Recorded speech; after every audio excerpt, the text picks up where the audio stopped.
It's wonderful to see so many people here excited about the Essential Rail Trail here for our webinar. We've got Simon who's joining us from Clyde, and Hey he'll guys, in the webinar today, we'll talk about a little bit about the story behind the trail and how it came to be, some of the highlights on the trail, its grading and terrain, the weather that you can expect at different times of the year, various of accommodation, other than that you can tag on or add to your trip. Obviously our bikes and we provide and a little bit about timings for journey and then some questions and for that at the very end. So it was built to see, I guess, the grain and primary produce part of New Zealand originally in the last century. You can see the top picture there, some call them old diggers, did the tunnels and built the viaducts with pick and axe and bullock basically. So it was a pretty hard life. In those days, in the winter, minus 21 degrees wouldn't be very summers.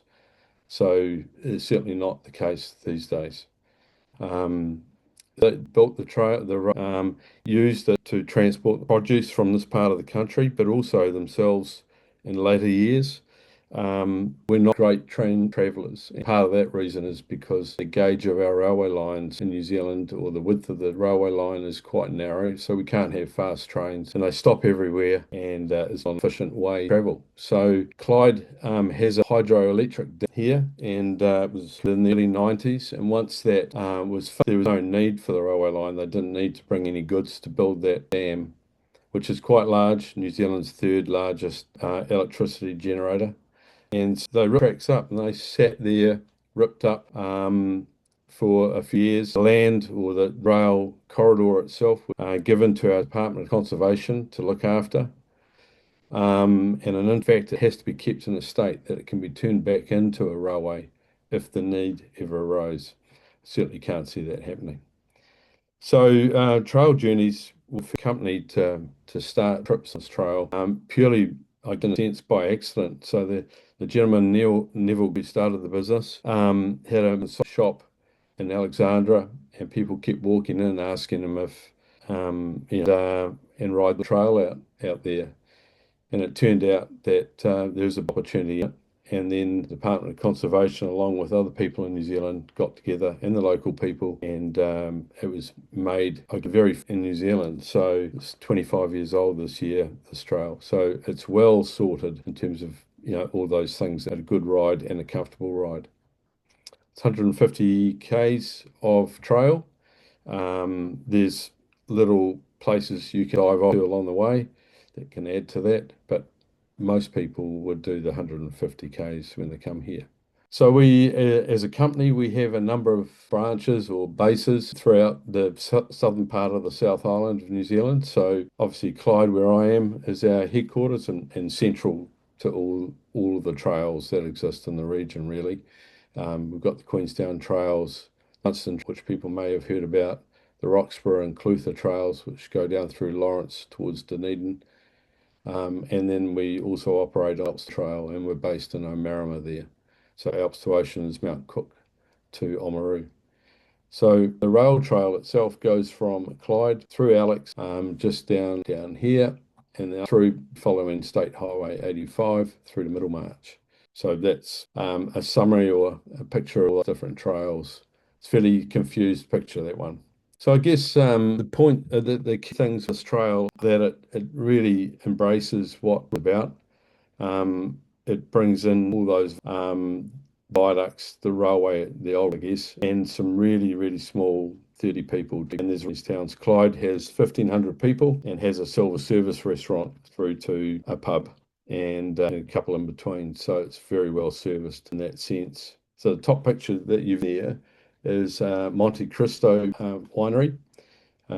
So that winery has vines, Pinot Noir vines in New Zealand, bought in 1860 by a Frenchman. So none of the grapes or the wine juices these days are from those vines, but they do exist, just a couple of them around the back of the building. So in the picture down below, of course, is one of the viaducts that you would travel over. So there's lots of history. Predominantly, the region was a gold mining region. In the 1860s, Queenstown, there's a street in Queenstown called, she got shot over. We have a place not far from Bendigo. So those same miners that came through from the US through Victoria and onto New Zealand very similarly as they went through. So our forebears, by and large, are Scottish, and so we have lots of burns in this part of the world: Bannock Burn, Wedderburn, which you ride through, and so on. So the trail itself, in the early days, if you knows what railway ballast is, the trail itself was pretty rough and big pieces of shingle.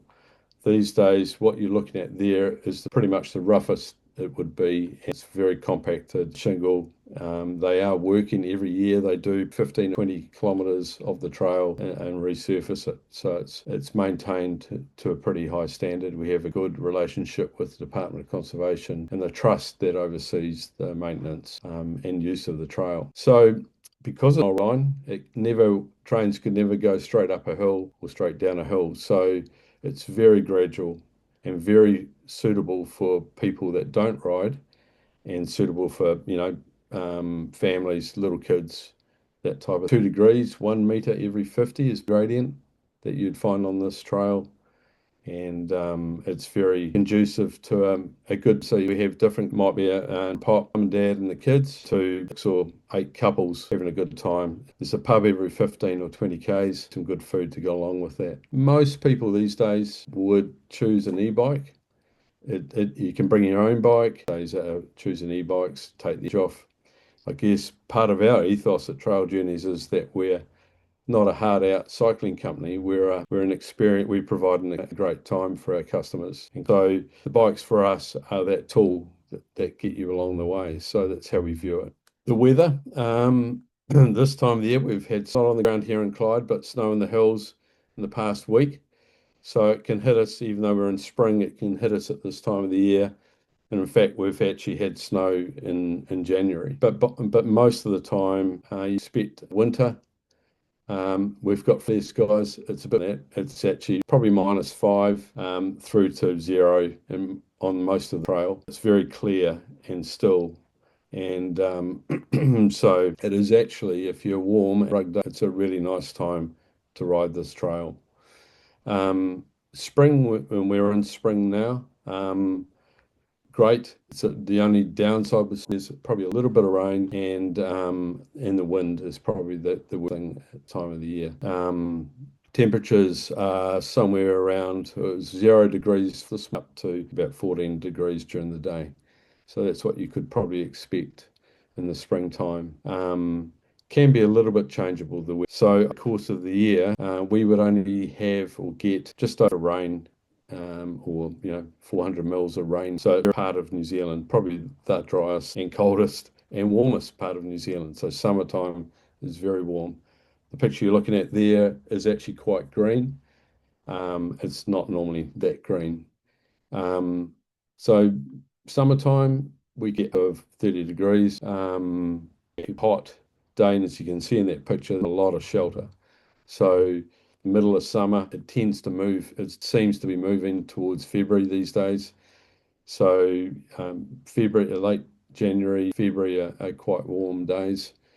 And we would say to people riding, cracking fairly smartly in the morning to avoid either the hail or the wind.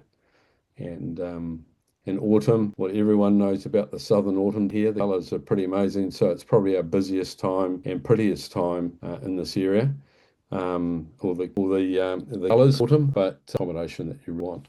So, but we do have days where it can wet, cold, all this time of the year. The accommodation on the trail is quite varied. So we've got, you can see there in the top left, pretty sort of accommodation or shared accommodation where would bathroom in, for instance, in a house, or you might have better than that with an ensuite. The right-hand picture is one of those. That's actually at Wedderburn. And then we have old period properties that have been done up, and high lows of what are and they're unique in New Zealand are quite expensive. Usually with an ensuite and attached maybe a tavern or a sort of is actually. And they're a farming family who in New Zealand we have very large farms. So they have a station, they farm sheep and beef, dairy, and then they have this accommodation for the trail clients, and they were the very critical farming family support the trail and have a whole little village there for people to hire in the down the road is really good as well. Pretty much at the trail, Wedderburn, so it's above sea level, which isn't that high in this part of New Zealand, but it certainly is. It will get snow in winter regularly, but it goes fairly quickly too. I guess book early season, so it's really these places. Our capacity is limited in many of the places. If you really want of good quality or a good experience, you might have heard that someone stayed somewhere and they said it was brilliant. Really think ahead. It's Easter and the school holidays particularly are the worst to get what you want. So in those situations, people really should be booking, a good 9 or even 12 months out to get like. There's always other options, but a vehicle or a drive leaving your bike here, for instance, and then being driven to Naseby, which has curling and other things, staying in Naseby. So there are a number of ways we can manipulate things but it does pay to to time if you can. I guess largely a little bit difficult at times. Central Otago wines are known for Noir. We have French Louis and the Rothschilds buying land in the general area, so it must be pretty good. Of places that you can incorporate into your bike ride. So rail trail, but more so, you would spend a day in Clyde so that you could experience the wineries. But certainly, if you're doing Launceston on the front of the rail trail ride, you could spend a day, spend some time in the wineries. Caverns are pretty much like they are in that picture at the bottom. They're a mixture, but old buildings, and you'll meet country folk. They do all the places cater for different food requirements, so vegetarian, pescatarian, all that sort of thing. But they are, steak they're known for in this part of the country. Cheese, which are also bad for the health, but good. So there's if side trips which involve wine, but you could probably likely stone fruit. Like we export bulk of cherries, apple, not so much apples, but any stone fruit like apricots type of thing, but mainly from this region. Christmas, great to get a box of cherries, and they're golf ball size. There's some pretty good ones amongst them that would normally go for export. So yeah, there's always something going on, and also in spring, there's got all the blossoms. So we've just had a blossom festival here. It's been going for 30, 40 years in Alexandra. I talked to just for a little bit about planning. So it's really to lock down your numbers if you can. Think of a worst case scenario, and if we have to take some off, we can. If it's just a couple, it's not necessarily a major problem. Just those we can do private guided tours. So all our drivers are probably most of them are 60 plus, but they're all ex-farmers or from the region, paramedics, unit managers, principals, and they all have a real passion. And for us, is so they can speak to our customers because they just love that contact and they're very proud about what they can show you. So private guided tours are a thing for us in that sense. Or supported, so actually having a full-on guide, but vehicle that might support a group of 10, that's feasible. Getting here, most people think tours, if they go do the out tour and want to do that first, Christchurch is not the closest, Queenstown is. So Queenstown's your main option. You could, most people will ride the trail. If I go, sorry, I'm going to dive out of this window and go. Most people will ride the trail in the direction from the green from Clyde through to Middlemarch. Hopefully you can all see that. And that's because the prevailing wind is a nor'wester coming this way and behind you. So when you get through here down into the Rock and Pillar area, it can be quite windy. So we tend to ride that way. You can never be certain, but that's the general direction. So people will fly into Queenstown. We pick them up. So we're in Queenstown usually 2 or 3 times a day. We'll pick them up, bring them through to Clyde, either stay in Clyde or a day, maybe tack on Lake Dunstan ride at the beginning and then ride through doing the rail trail through to Middlemarch. And of course, that's close to Dunedin. So I know Jetstar from Brisbane at least fly out of and into Dunedin. So you can fly into Queenstown, ride the trail, catch a train. I'll talk about that shortly, and then go home from Dunedin. So Dunedin's a Gaelic word for Little Edinburgh. So the architecture in Dunedin is quite different to the rest of New Zealand. And in fact, we touted to be the capital city of New Zealand at one point, but never happened. So that's sort of how we would on the trail. You can 10% of our clients would ride in reverse for various reasons. It doesn't really matter. The logistics in terms of our bag and all things run in this direction. If we're going back the other way, it's usually on the return journey, so the bags can turn up a little later. Excuse me while I just kick on through this. So yeah, most people into Queenstown out of Dunedin, or they can drive down from if they really want to as well. Our trips include on the website, and I'll dive onto the website, bike hire, accommodation, your luggage transfer moved every day. We can store luggage as well. So if you're here to do other things in New Zealand, you can put bags in storage and just have a smaller bag. As you can see in that picture, all the bikes, so we're out with panniers, which would hold a small backpack on each side, and they're like a dry bag, so they're waterproof if things do get wet. We transport you from Queenstown to the start. If you need transport through your ride, we that, and also at the very end of your ride to either Dunedin or Queenstown. We spend time briefing you at the beginning of the ride because it's important to us that you have a great time and that you see you will come and want to do the trail in 2 days and just head down going for it. And they come back and you say, did you see this? No. Did you see this? No. Did you do this? No. And so our passing, you might not see them, but they're passing 2 or 3 today. So if there's a problem with a bike, or if someone, for instance, in the group doesn't want to ride that particular day, they can be moved with the bags to the next night's accommodation and skip that. I guess the day you wouldn't want to skip would be the second day, where all the tunnels and viaducts are, or the main thrust of those are, and that's probably the most scenic part of the really. Yeah, so that's the trips, the bikes.